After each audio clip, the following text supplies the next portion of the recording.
কখনো ধৈর্য হারাবেন না, আশা হারাবেন না। আমরা কেন জানি না, আমাদের প্রত্যাশা অনেক, কিন্তু ধৈর্য একেবারেই কম।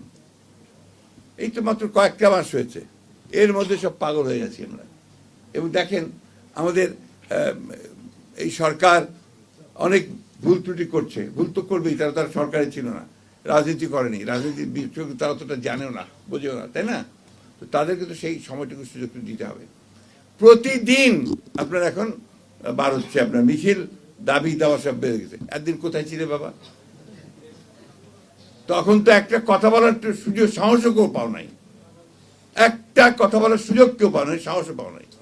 আর এখন যেহেতু একটা অবস্থা তৈরি হয়েছে, সবাই ঝাঁপিয়ে পড়ছে। এখন ওয়াজির সাহেব বলছিলেন যে ওনার পাশেই জাতীয় বিশ্ববিদ্যালয়, না আজকে ওখানে স্ট্রাইক চলছে, রাস্তাঘাট বন্ধ।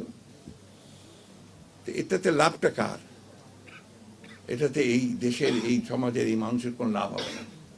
ধৈর্য ধরে যাই, সামনের দিকে যাই।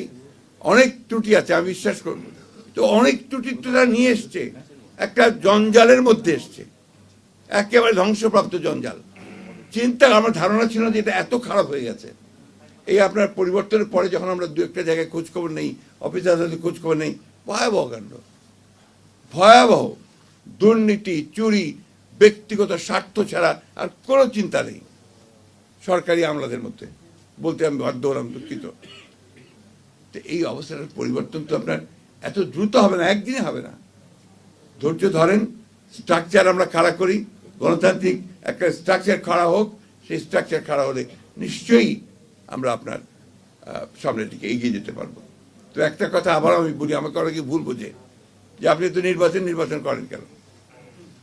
হ্যাঁ, আমাকে বিশেষ করে ছাত্ররা তো বলেই, এখানে নির্বাচন বলার কারণটা হচ্ছে একটাই, হচ্ছে যে আমরা বিশ্বাস করি, আমি জানি না আমার এই বিশ্বাস ভুল কিনা, যে কোনো নির্বাচিত সরকার কিন্তু একটা অনির্বাচিত সরকারের চেয়ে ভালো।